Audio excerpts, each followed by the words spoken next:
Welcome, everyone. We have the incredibly experienced Canadian politician in Tony Clement. Tony has held elected positions in Canada from 1995 all the way to 2008. He's been in multiple cabinet positions in government, including Minister of Health, Minister of Industry, and President of the Treasury Board. He's currently on the board for the Conservative Fund. Tony, welcome. It's an incredible CV. And do you ever envisage a life without politics? No, I don't. By the way, I go all the way to 2019, not 2008. So I thought I'd just do a minor correction Oh, on you okay. there. Yeah, but no, I look. Politics is my second family, and I was started out as a volunteer when I was 15 years old in 1975, 76, and participated in every single local election and national election since that time. And either as a volunteer or a campaign manager or ultimately as a candidate. And so I don't see myself stepping away from that. Why should I? I think it's important to, if I'm passionate about my country and its future, just because I'm not in Parliament anymore doesn't mean I don't hold those same passions. So I just find different ways to engage in politics, even if it's outside of the parliamentary district. How did you start? So going back to when you were 15 years old, what was the if you like the beckoning call to get you involved in politics? I'd say it was two things, Sunil. First of all, the more practical aspect of it was that my mother, who's a single mom, she got a job uh, for one of the provincial members of provincial parliament. And then an election was called, and so if if we didn't get him reelected, then my mom would be out of a job. So I was kind of press ganged into helping out. But at the same time, I think there was also a context, and the context was mid 70s. Uh, Justin Trudeau's dad, Pierre Elliott Trudeau, was the prime minister, very statist, very government knows best. And I kind of I resisted that. I felt that people making their own decisions in their own lives was a better way to organize society. And I believe that the free market was a better way to organize economics. And there was a lot of state quasi or real socialism that was going on in Western democracies at the time, and it was you wouldn't remember the mid 70s, but there was stagflation, there was high inflation, but low economic progress and whatnot, and so I kind of reacted to that. And at the time, to be a conservative was to be, it was to be somebody who didn't go with the flow, because when you're in university, where I was in the late 70s, same today, the established order was much more left leaning, and so it took a little bit of guts, but it also took you thinking outside the box to say no. I actually don't believe that those nanny responses or state solutions are gonna make life better for people. And at the same time, by the end of the 70s, you had a revival of conservatism through Margaret Thatcher and Ronald Reagan. And so all of a sudden you could see that you could create a popularly elected government with real conservative values and policies. And so that just kind of really got me going when I was on campus by that point as a university student to be very, very active. It's interesting you mention Margaret Thatcher and Ronald Reagan. I recently finished a book called The President, Prime Minister, and the Pope, where it talks about the Yeah. 1970s, exactly what you said, it being a very socialist area, sort of Jimmy Carter in America, their sort of wavering of power here in the UK, Labour-run government, sort of the country almost sort of falling a bit apart, and then these kind of three incredible figures came in and transformed it. So it was similar in Canada. I think the one of the great things of having people like yourself on our podcast is we don't really learn much about what's going on in Canada today or historically. So is a similar situation in Canada in the 70s? We were a little bit behind. Typically, whatever's happening in the States happens in Canada 5 years later. And so, 1980, Ronald Reagan was elected. 1984, Conservative Prime Minister Brian Mulroney was elected. So that was the real start of having a national conservative government, which doesn't happen very often in Canada. 80% of the time, the Liberals rule, and so it's lightning in a bottle when Conservatives actually form a government. But that happened in 1984 with the largest majority ever in the history of Canada in the Parliament at the time. I think it was 211 seats out of 280 at the time, and that was kind of the start of a conservative era nationally. Yes, so it took a little while longer. It wasn't immediate. As these things go, Canada likes to plod along a little bit and maybe not lunge at the first thing that they see, but it eventually happened. Yes, That's interesting to know the Canadian history that it tends to be, more on the left as opposed to conservative governments. Why do you think that is? Oh, there's a lot of reasons. Obviously, I think that our cleavages are such that it's considered. Well, there's a couple of things that normalizes it. Number one, you have the impact of the province of Quebec, which is more statist and linguistically it's unique. And typically, for the last 100 years at least, has voted Liberal. And so you just have an automatic advantage of any Liberal Party when they can pick up the lion's share of now 78 seats out of 388 are from the province of Quebec. So that in itself is part of the reason. The other thing, the political scientists say that if you look at our political culture, it is distinct from and a reaction to the United States. The first English-speaking settlers in Canada were exiles from the American Revolution. They were called the United Empire Loyalists. And so they didn't, all this newfangled freedom and, the inherent rights of man were not what they were all about. They wanted order. And the running joke for decades in Canada is that in the U.S. Constitution, they talk about life, liberty, and the pursuit of happiness. In the Canadian Constitution, it's peace, order, and good government. Right. Very different values. I think it's overblown, I'll be honest with you.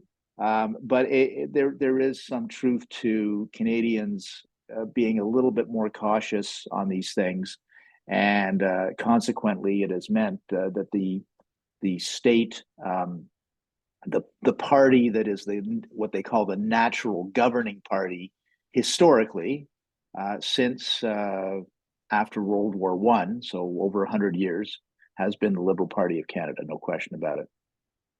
So it's quite contrasting to hear, for example, for us, it's largely conservatives that tend to win, and they have brief spells, but typically it's for the British history has generally been the Conservative Party that has wins most elections. But I want to take it back to an earlier point you said about universities. It's a really interesting point. We do have a fairly decent amount of young members, and we're often always getting emails in about sort of either they're starting Conservative societies at university or they're a part of one, and it's very low demand, and they're very much almost ostracized and very much on not getting nowhere near the same attention as people on the left. And it's interesting to say even back in 1970s that was still the case. Why do you think that is? Why do you think it's always that tends to we have that famous saying, I think, Thatcher, which is if you don't believe in socialism by 20 you have no heart, and if you don't believe in capitalism by 40 you have no brain. Is that the sort of, do you think the rationale behind it? Oh, I think it's just inherent in the structure of most liberal arts universities, where it's very left of center. The social studies departments and political science departments, and political economy departments are run by leftists, and now they're run by woke leftists. Mm. So it's even further along the edge. So I would say that that's just a structural thing, and to get outside of that comfort zone, you had to be courageous. And you know, I think it's great that I started as a rebel. That I was doing something that was seen as somehow outside of the norm. And I didn't go to a particularly radical university either. There were a lot more radical places than the University of Toronto, but it was the same everywhere. And obviously, it's the same now. And what we're finding is on campus now. Yeah, there are some intrepid, courageous young people who don't take the what is delivered to them as established truths, just because it comes from a sociology professor, as the truth. They're willing to challenge and debate and believe in freedom of debate. And so we inevitably you see there is a reaction to that kind of approach. And I really do believe that one of the things about sort of Marxian leftism is they always overreach. Mm. And there'll come a point where there'll be a tipping point in society where people finally say, that's bananas. That's not real life. That's not how I want to order my life or my society or my family or my community. And so there will be continued reaction to that. But it takes a while, and it takes some courageous people at the beginning. Do you think it's worse now? Do you think the climate of universities being left leaning, do you think the situation's worse and go back Oh, to it's far worse. It's far worse because back in my day, yeah, you had the political science department and the sociology department and a few other departments, but at least the engineering department wasn't like that, or the astronomy department wasn't like that, or what have you. And now every department is like that. And you're talking about how astronomy is oppressive and part of white oppression or what have you. That's the debate going on in the astronomy departments, or the faculty of engineering, or let's do engineering in a woke way. Bridges are oppressive, or whatever it is, right? I'm kind of making fun of it, but you get the idea. And so I just think that kind of Marxian approach has bled out of its natural incubation area, which is sociology and political science, and has gone everywhere now. we've there has been some coverage on this for Canada in the last few weeks. I think with Jordan Peterson, that's where we've been hearing a bit more. We haven't heard about this sort of stuff in Canada. I don't think it's ever really been reported. It's only up to the last few weeks where we've seen stuff on Jordan Peterson, where we've started discovering and hearing about the situation on university campuses and just generally in a lot of these fields with him. Do you think it's something that's just going to continue to grow, or do you think we're almost not too far from that sort of tipping point where it's just going too far? Because it just seems every year it just gets further and further, but there's no Yeah. relenting from these people. Well, I just think it requires, Edmund Burke said that all of the forces of evil need to succeed, or for enough good people to do nothing, right? Mm. So I think we're at the point where people aren't doing nothing; they're reacting to it and saying that isn't how we want to order society.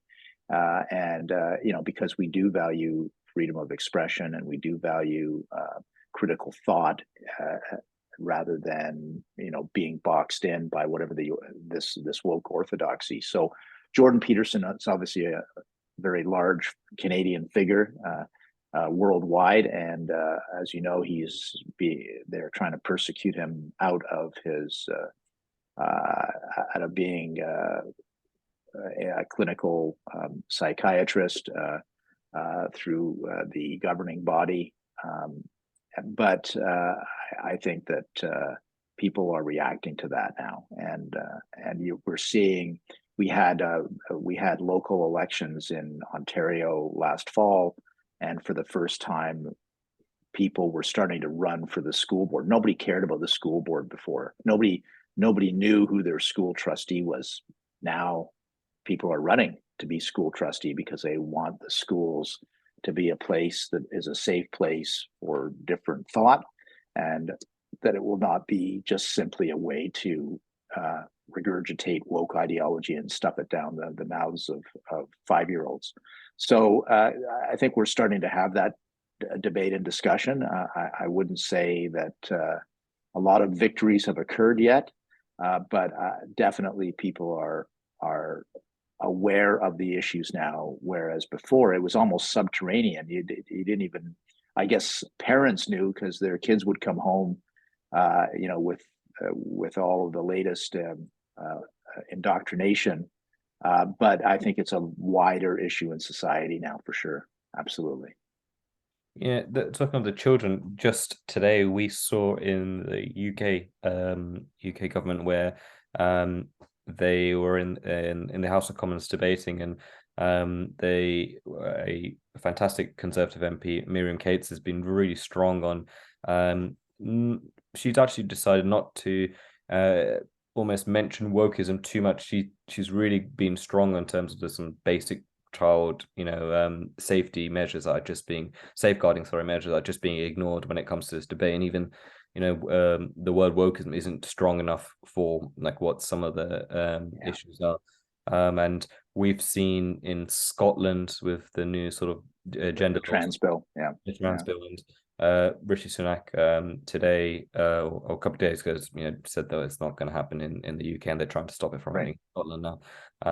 And she gave a really good speech, a couple of minutes in the House of Commons today, and she was, I don't know if you've seen the video, but absolutely just attacked and like shouted at by a Labour leaning MP, and I think consequently on social media is probably getting a fair amount of abuse. So it's really interesting to hear that this sort of thing is happening in Canada, because again, we hear a lot about America, New York, and LA as examples of where we're seeing this sort of woke ideology really being pushed in with children, in particular.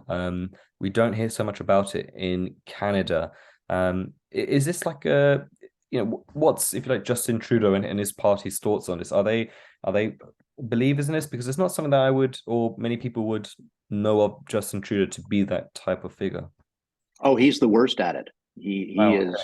Oh no, he's right down the rabbit hole on it, and it takes many different forms. Most of it play acting, because Justin Trudeau, as a former actor, knows about play acting. So when we had the Black Lives Matters protests, in the middle of that, there was a protest in front of our parliament where people were protesting the government of Canada for being, I guess, a place where anti-Black racism was happening. And Justin Trudeau went out and kneeled with the protesters as if he was protesting his own government. It almost made me want to feel sick. So that's one aspect of it. He was the first prime minister. Good for him, actually, to walk in a LGBTQ pride parade, and he's done it every year since. So that's 7 years in a row. So he definitely sees that as part of his branding, I would have to say. And of course, the biggest thing in Canada, which is not an issue in Britain, of course, is our relationship with our Indigenous peoples.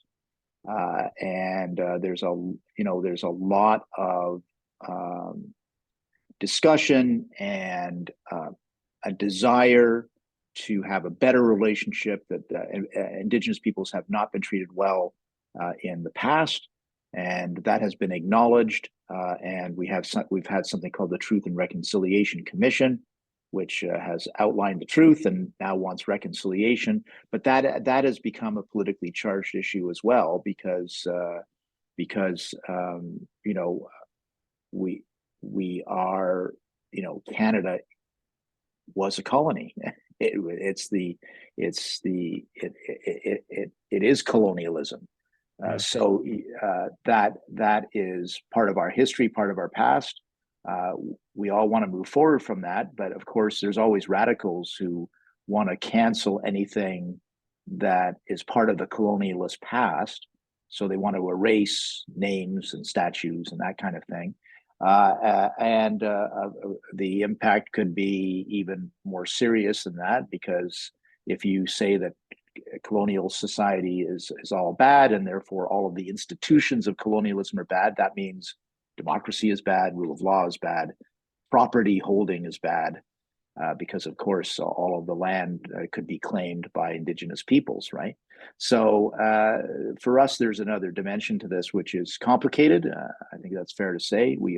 I think Canadians want to do the right thing. They feel badly that that we've had this kind of sordid history of the past, to the extent that it was Canadians and not British colonial masters.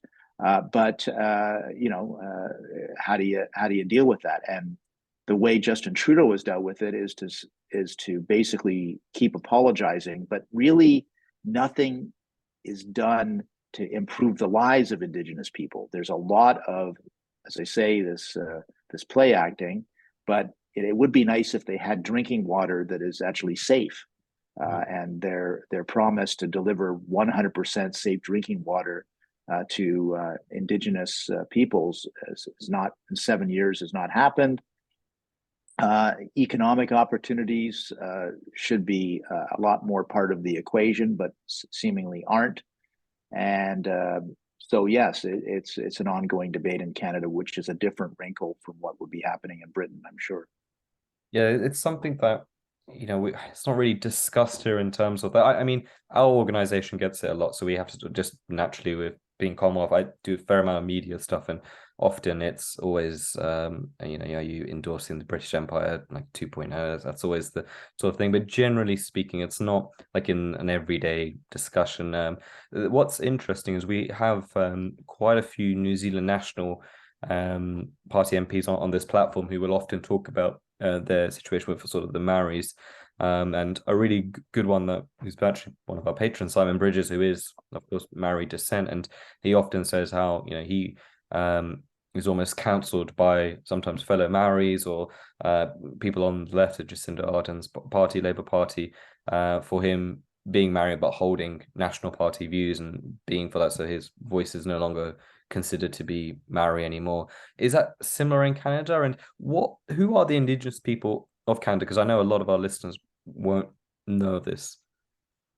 Well, there's 600 different societies and communities, so it's over a million people. Probably about 1.5 million people would be classified as Indigenous, and many others have, partial Indigenous blood. So it's a substantial. We have 38 million Canadians, so 1.5 million out of 38. It's the fastest growing part of the population in terms of birth rates. Oh, okay. They have poor health outcomes, diabetes,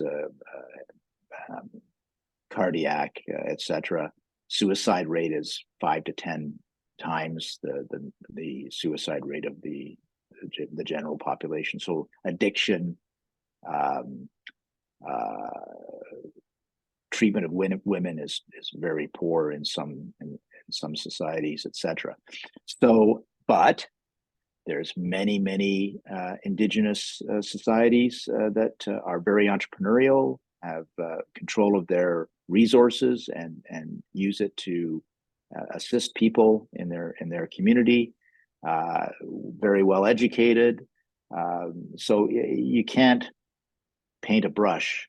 It's like anything. It's a very diverse society, but there are many languages. There are 3 large language groups, but there are many different languages and different. The ones on Vancouver Island are completely different in terms of their heritage and history from the ones in Ontario. They are both Indigenous, but that's the only thing that would be similar. And so they've got some amazing histories and cultures and whatnot, and it's very enriching for us. But we have this legacy of them being treated poorly. In some cases, that may not have been the intent, but it certainly was the impact. And so when we had the national apology for something called the residential schools, which were a legacy of religious groups and the government of Canada, who basically plucked Indigenous children out of their surroundings and took them to be educated at large schools, that has been called cultural genocide by the Supreme Court of Canada, and certainly did create massive impacts that are still with us today in terms of addiction and suicide and so on. So it's not a great legacy for Canada, but as I say, as a parliamentarian, I met with hundreds and hundreds of Indigenous groups and people, and they want a better life for themselves and their families, just like you and me and everybody else. And so, I want there to be truth, and I want there to be reconciliation, but we do have to move on. We can't just luxuriate in a terrible past, and that's all we care about, because that doesn't actually move forward. The ability of Indigenous peoples to participate in our economy, to share in our wealth, all of those things are, to me, as are more important. How long ago was that when you had the conflict, if you like, Indigenous and Canadians? Are we talking 50, 60 years ago, or was this more recent? Well, I mean, the conflict started 400 years ago, and as the residential schools were 100 years ago, Oh, okay. and so it's just an ongoing issue, and you will find Indigenous peoples in our cities, but you will also find them on our reserves. They have specific land that is reserved for them, and then the issue becomes, well, we want to build a pipeline, or we want to dig up critical minerals, and then the Supreme Court of Canada has made it clear that we need meaningful consultation with Indigenous groups if we're going to do those things, and which is, I think, fair. And so there's a huge upside if we can mine our critical minerals, which we have, believe me, probably the most in the world, and or get our oil to Tidewater, or natural gas, which would help England and Europe if we could actually get our natural gas to Tidewater. But it's a very complicated process, because you have to do this series of negotiations. And if one Indigenous group is in favor, but another group is against, what do you do then, right? It is somewhat complicated, and elongates our ability to develop our natural resources at the very start. Well, what's the sort of long-term solution? Because the reason I ask that, in this country, we do, there is often talk about reparations, that we should pay reparations, Britain should pay for, colonizing the world and different countries. And there's a massive debate with Jamaica recently. One of their sort of senior politicians said that they should be, Britain should pay for everything he did. And I've always been right against it, in the sense of the people who are alive, the people, sorry, who had the issues, that the people that we did colonize, they're no longer here anymore. So where does this money go? And I've never really seen or understood the apologizing and giving into sort of these, giving money, resources, all this sort of stuff. To me, it's just, we've all sort of, I don't think there's a race or a religion that hasn't done some pretty horrible things throughout history. So where do you draw the line in terms of which parts of history are you going to pick out, or should we just essentially move on? I know it's not probably an easy thing, maybe with some Indigenous in Canada, but I'm trying to, what would you think would be the long-term solution to try and the way you can all sort of peacefully coexist and move forward and don't all have to have these debates? Yeah, I think you're absolutely right that it's the move forward part, really. We can have endless debates about history, which may be satisfying to some, but Canada is a bountiful land. We've got, as I say, natural gas, oil, critical minerals, you name it. let's find a way to share that wealth in an equitable way that creates entrepreneurial opportunities for all of our citizenry, including Indigenous and including, recognized minority groups, etc. So I think that that's the way forward, is to understand the past, of course, but at the same time, we've got a job. We can be helpful to the world right now. Talking about Justin Trudeau, he has hosted the German Chancellor and the Japanese Prime Minister in the last couple of months, all looking for liquefied natural gas from Canada. And Justin Trudeau's mantra has been, well, there's not a business case, because he doesn't want to be in the business of fossil fuels. He wants to be in the business of the transition energy economy. But meanwhile, guess what people need right now to help with China and to help with Russia? They need some fossil fuels for the immediate future, and Canada is a wealthy nation when it comes to those kinds of fuels. So that's going to be one of the things that's going to come out of the next election campaign here in Canada, is that we're going to have a very robust debate about that kind of thing, for sure. I definitely want to touch on Justin Trudeau and China in particular, because that's something that we have seen a bit here in the UK. But talking of sort of gas and energy, how effective have Canada been from everything that's happening in Russia? Because here in this country, we definitely have. Most of Europe has been, incredibly affected in a really horrible way, and it is a bit sad because we have had, multiple warning signs about, the need to almost be energy independent, our reliance in general in Europe. I'm talking about here, where a lot of people have said, we're far too reliant on Russia and these unstable countries that we don't have a great relationship with. I think, President Trump was, really mocked incredibly in this country when he spoke to Angela Merkel about, not building Nord Stream 2 and, diversifying your energy independence. How is the situation now for Canadians with regards to inflation, gas, and oil? Inflation is around 6.5%, so it's less than in the UK. Yeah. And our gasoline, what you would call petrol prices, were pretty high about 6 months ago. They've drifted down, but Trudeau is paying somewhat of a price because he instituted a carbon tax. And so a lot of the inflationary pressure, not all, but a lot, for gas prices is because of extra taxation, and nobody knows where that money is going. So I think those are, again, that's going to be a touch point in the next federal election, the institution of a carbon tax. And I would say that the war in Ukraine has not affected, I mean, we've been affected by supply chain issues and by the world energy costs, et cetera, but we haven't been affected by shortages per se.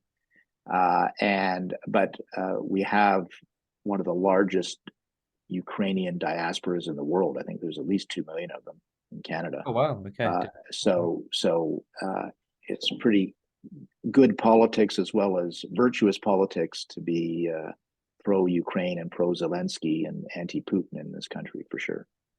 Right. Because, the big debate here, I think we've seen people sort of talk about the relationship between Canada and China, and I think that there doesn't seem to be as much condemnation towards China from Justin Trudeau in particular, as we saw with even towards the end of President Obama, President Trump, and here in the UK, and some of Europe, not a lot, but there is generally been a growing consensus of some of the concentration camps and some of the basic human rights stuff, and obviously COVID-19 and all that stuff. What's it like in Canada and Justin Trudeau's relationship with the CCP? Because, like I say, on the outside, we saw that there was a video, I think, leaked, where She was talking to Justin Trudeau, almost giving him like telling him off. What's the actual relationship, do you think, like between Justin Trudeau and the CCP? Well, it's soured now. It's been a long time in coming. I would say that Mr. Trudeau has been quite naive about the CCP's intentions and their activities in Canada as well as around the world. And I think I think we've seen election interference by the CCP in Canada. And I think we've seen, certain political and other individuals who have taken their instructions from the CCP. So this is a big issue for our democracy, quite frankly. And apart from that, the CCP, well, China Inc. Tried to take over our oil sands, tried to take over our. There's only one lithium mine in Canada right now. There should be a dozen of them, but there's only one, and it's owned by China. And so they're very good at picking off companies that either have Canadian technology or natural resources and putting them into China Inc. So this has been going on for a while. And there's been a lot of condemnation of Justin Trudeau and his government for not taking this more seriously. Now they're taking it more seriously. I think it's a combination of the reality of what's happening on the ground, plus allies like Biden in the U.S. saying, "Look, you got to take this seriously, or you're going to be out of the group." We're part of the Five Eyes group, which is very important for national and international security, but we weren't invited into AUKUS. We weren't invited into the Quad. We're a Pacific nation as well as an Atlantic nation, but we're not part of these new clubs. Why? In my view, and others, because we're too close to China, and we're too much of a security risk, and we don't spend enough on our military. It's a joke.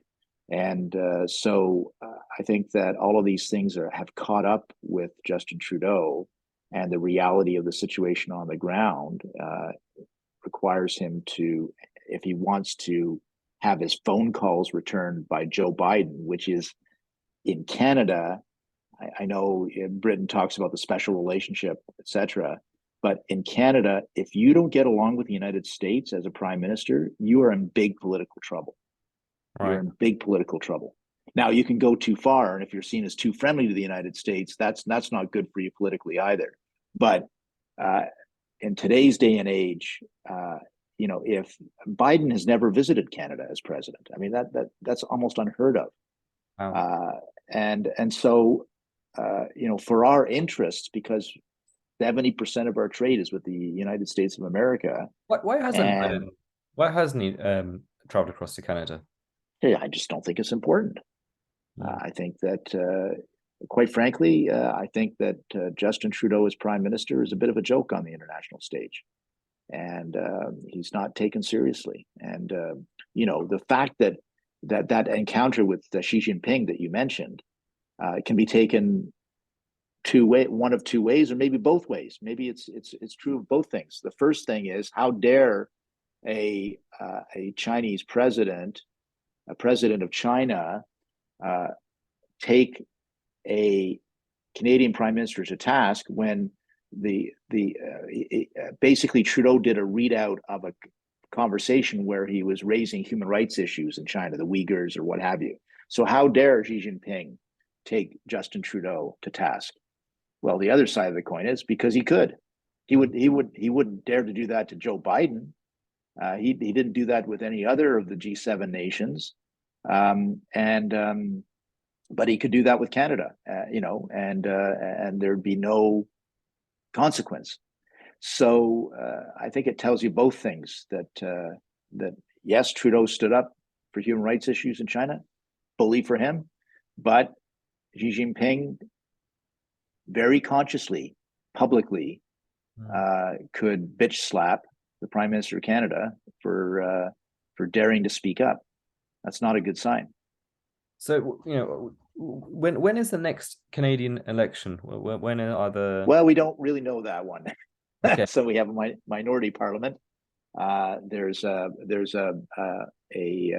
a deal with the New Democratic Party that Trudeau has for all of his supply and budgetary items to be approved until 2025. All right.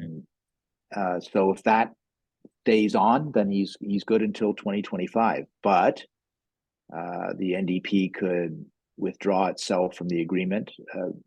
They'd certainly have grounds to, because some of the things that they wanted, Trudeau hasn't done. And secondly, Trudeau himself has a decision to make whether he's going to run again or whether he's going to leave. If he wants to run again, he wants to be the one who defeats Pierre Poilievre and save the country from the Conservatives. So he might be itching to go. Now, interestingly, I know you've got this thing with the UK Conservatives, whether they can win a fifth election in a row. Is that the yeah? So with us, there hasn't been a party that's won 4 elections in a row for 100 years. Oh, so wow. this would be Trudeau's 4th election, and so does he want to tempt fate? Maybe he thinks he's special. So we'll see. But the interesting thing about Pierre Poilievre, and I do want to talk a little bit about him, the Conservative leader, is that we're ahead in the polls, not by a lot, but we're anywhere from 4 to 8 points ahead in the polls. In Canada, as in the UK, I mean, you have to take that with a grain of salt. I know, because we're miles ahead in Western Canada, but a lot of the seats that are very competitive are in the province of Ontario. So we have to do better in Ontario. We've already won a lot of seats in Western Canada. They won't go Liberal. And as I mentioned earlier, Quebec is a tough ground for Conservatives. So there's that issue. But the interesting thing for your viewers and listeners is that we're doing very well with millennials. That it's actually the 18 to 34 age cohort that is sold on Conservatives and on Pierre. And, we've got a 10 to 15 point lead amongst millennials, which of course they're a greater and greater part of the voting pool. So, it's going to be an interesting election whenever it comes. Definitely, we should talk more about Conservative Party of Canada's leader in Pierre. And I have to say personally, when following the campaign, when he was running to be the leader, he was definitely my favorite choice. And I what I really like about him, he seems to me as somebody who actually does hold conservative values. Doing this sort of podcast, we end up speaking to so many different leaders from different countries, sort of center right wing conservative groups, and often I think it's been very diluted. You could argue in a lot of countries. You could even argue here in the UK. But with Pierre, that does not seem to be the case, and he's incredibly popular on our platform as well. Let's talk a little bit about him, because a lot of people won't know his backstory. I think he really gained attention here during the lorry driver, the sort of campaign. That's when he really started gaining more traction. How has he come to the position he's in now as leader of the Conservative Party of Canada? Well, it's a juxtaposition. He's been in Parliament since 2004, so he's not. A lot of populism is done by outsiders, right? Who are storming the gates. He's actually inside the gate, but he definitely has a populist message in terms of talking about what he calls the gatekeepers, who are making it difficult. Either bureaucrats or established elites that are making it difficult for average people to get ahead. I think that has been very resonating amongst millennials for sure. He's got a very interesting backstory. He was adopted by. He was given up for adoption by his mom, who was a teenager. Was adopted by a couple of teachers in Saskatchewan and the province of Saskatchewan, and then one of whom became or was gay. It's as he puts it, it's a complicated family, like everybody's family is complicated. He married his wife is a Venezuelan refugee, and whose family came over from Venezuela became Quebecers, and started with nothing. And I think I think her parents run a pharmacy. So it's a very interesting, more interesting than usual backstory for a conservative leader. And I think that is gaining him some attention. I think the thing that really worked well during the leadership campaign was his ability to attract supporters and attention using social media and the videos that he created. If you've seen any of them, Sunil, you may have. Yeah, I mean, they're spectacular. They were all the elites laughed at them and thought that they were ridiculous, and yeah, meanwhile they get millions of views, right?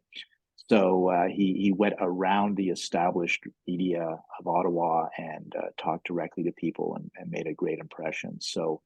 Um, so yeah, that's kind of the story. He since his election on September 10th as leader, he's really drilled down on economic issues almost exclusively. There's been a couple of other examples, but mostly economic issues.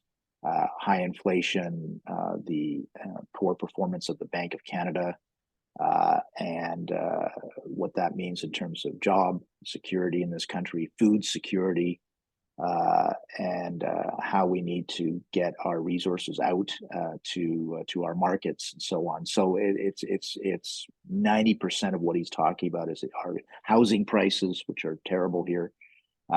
These are issues that millennials care about, especially, but really everyone should, and it's starting to resonate. Justin Trudeau's won 3 elections in a row, so you never count your chickens, but I think we're gonna definitely do a lot better next time. Again, this is just my opinion. What I've seen from it, it seems to me he talks about a lot more what I'd call real world problems, real actual problems for genuine Canadians. I don't see that with Justin Trudeau. I think he speaks to maybe, I often say here, like some of the left in this country, they speak to like the 18 to 35-year-olds in London, in urban cities. And Justin Trudeau seems to speak to those people, New York, LA, probably London, you can put into that category. The average everyday Canadian, I'm not sure what they can even resonate with him at all, whether it's, his, not just his upbringing, his general policy. I've not seen anything that wouldn't attract me towards his voting. Yeah, I mean, you're right, but listen, I have this theory that the Liberal Party of Canada has used the same tactic every election for 100 years. There was a Liberal prime minister called William Lyon Mackenzie King, and he was actually the longest serving prime minister, Liberal, as I said. And his slogan was "King or Chaos." Right. And basically, they've been doing the same thing for 100 years. It's like, you got to elect us, because if you don't elect us, these crazy guys are going to be elected, and you won't like that. Right. And that's they scare people into well, first of all, either voting Liberal, or if you were inclined to vote New Democrat, which is a more socialist party, you're scared to do that because you would split the vote, and then the dastardly Conservatives would get in. So 3 days before election day, there'd always be a massive migration of NDP voters away from the NDP into the Liberal camp because of the scare tactics of the Liberals. And Trudeau has done, I mean, he got elected as a unifier. He wanted to unify the country, and he's divided and conquered the country ever since. Divided the provinces. He weaponized the vaccination question during the last election. He weaponized the trucker convoy protest by invoking the Emergencies Act, basically a War Measures Act in Canada against this protest in front of Parliament Hill. So he's very adept at using the tools that he has available to him to generate fear, and that's been a problem. If you're a conservative, it's a problem. If you're a liberal, it's great. But it's been a problem for conservatives to overcome that. Even when Stephen Harper ran and won, well, he ran in 2004 for prime minister as leader of the Conservatives, and they scared people into not voting enough for Conservatives. He overcame it in 2006, and we had 9 years of Conservative rule. But the Liberals are back to their old tricks. You can't vote Conservative because they're racist. You can't vote Conservative because they're misogynist. You can't vote Conservative because they're anti-LGBT. They're going to ruin everything. It's like that's their mantra, right? I mean, the fear thing is worrying in some ways because when you have leader or a party like that, especially with COVID and lockdowns and all this sort of stuff, it's quite where people were very fearful. It makes it even stronger or easier for them to weaponize that sort of stuff. And that was actually briefly raised here in the UK about how strict Canada and New Zealand lockdowns were in comparison to the rest of the world. We had very strict lockdown rules also.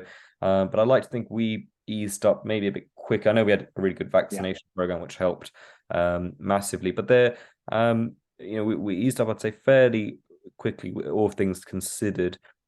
Is there any of that resentment do you see from Canadians about how he handled COVID-19? Yeah, I mean, because first of all, you have to understand that a lot of the rules, the lockdown rules, were run by the provinces rather than the federal government. So they let up a lot earlier, but the things that were still under the purview of the federal government, that is to say, international flights or trucks or what have you, those were still locked down for a longer period or were very restricted. So that was one of the things that created the trucker protest, was because these truckers, who were celebrated for being heroes at the beginning of COVID because they kept the food going and kept the lights on for the country while we were in lockdown. Now we're being told they couldn't practice their trade unless they were vaccinated. And so that was the genesis of it. Of course, it metastasized to something larger and in some ways weirder than that, but that was the genesis of it.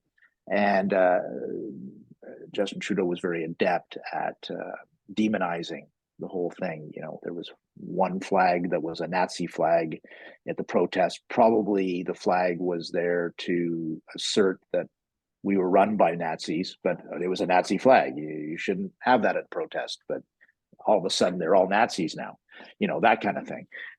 So very adept at playing on that. And I would say that that had an impact, on how people's views of what the protest was all about. Probably the protest lasted too long, and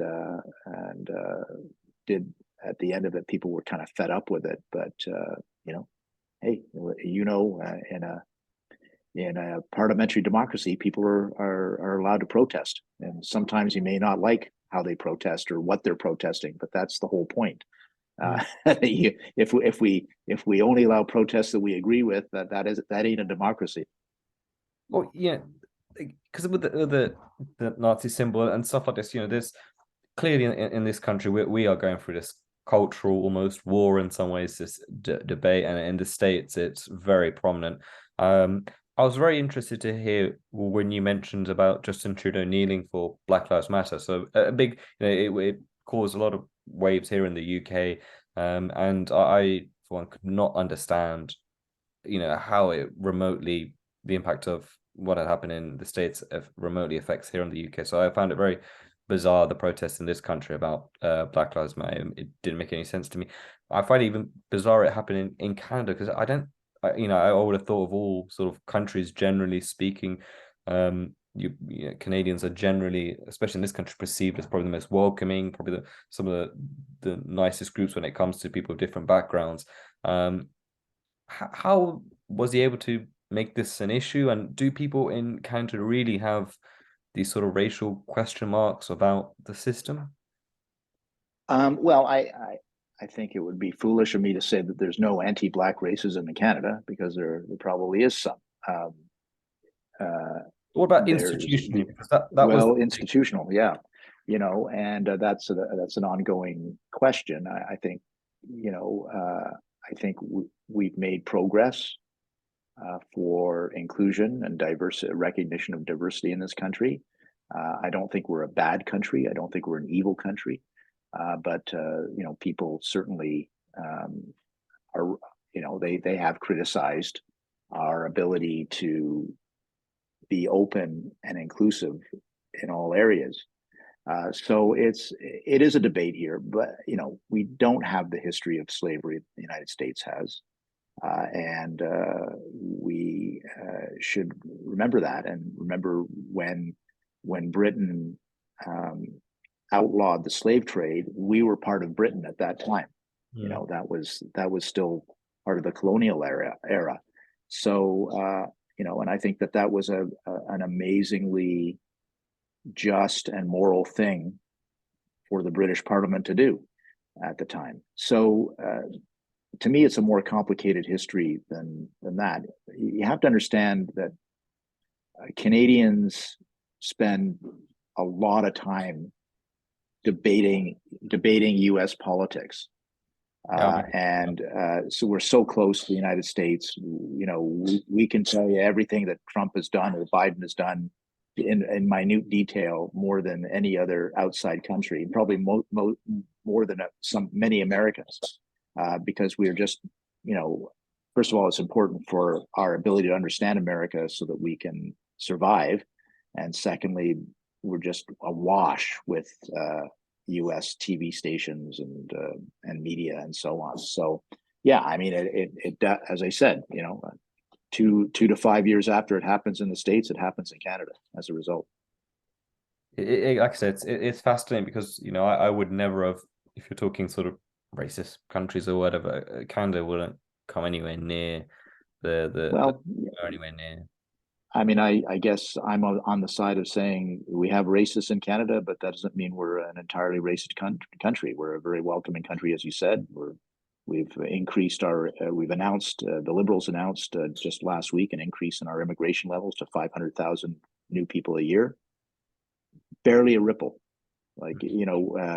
and we don't have the same debates about immigration that are common in the UK or Australia or elsewhere. We just don't have those debates, and we're kind of proud of that. Fascinating because, like I said, in the UK, immigration is a very, very hot topic. Yeah, I would say it, has the capacity to decide elections, whether we're being too lenient or we're not being firm enough, or we're not we're doing too much. There's immigration is um it's definitely top three, top five. Worst case, I think it's probably even higher, to be honest. And when it comes to national debating, and again, I think that probably shows in terms of the inclusivity that Canada has. yeah. No, I think that is not the case in Canada, and we like to keep it that way. That's not to say that I mean, there are some debates around on the margins, but it will never be a top three issue, I don't think. Well, as we're coming towards the end of this, I Yeah. want to kind of end on sort of just general conservatism in Canada, the state of the Conservative Party of Canada currently. Here in the UK, I think we're almost at probably different stages, and in a sense, our party's been in power for quite some time. There's a lot of criticism, a lot of people seeking new ideas, hoping it comes from ourselves or Labour, and we're in, I wouldn't quite say turmoil, but we're in, we had 3 leaders last year, and there's a lot of debates onto what happens next. And it's very hard to actually pinpoint as exactly what we're going to do as a party or a country. What about the situation for Conservative Party of Canada? What are some of the conservative values that you think Pierre and his team will be pushing forward for the next election? Well, we're feeling quite energized right now with the election of Pierre. It was he got over 70% of the vote of the party members. So it's hard to get higher than that. And there were 4 other candidates, so that's pretty amazing that he did that. But he was by far the consensus choice. He ran on a feeling of on a policy of freedom, like we should be the freedom party. We need more freedom in our lives. We need more freedom in our economy. We need more freedom of thought. These kinds of things, and so that resonated with conservatives. And so I would say that things are looking up, but we're facing an opponent who's entrenched in government and has successfully vanquished 3 conservative leaders in a row. So we're organizing, we're fundraising, we're we're policy making. All of those things are happening now. Great. Well, thank you for your time today, Tony. It's been For fantastic sure. having you on, and getting the Canadian perspective is really good for us. We're constantly, Conservative Friends of Commonwealth, pushing for close ties with Canada and other Commonwealth nations. So it's great to have you on, and do let us know whenever you're next in London, and we can maybe do this in person. I would love that. Thank you very much for the opportunity. Thank you.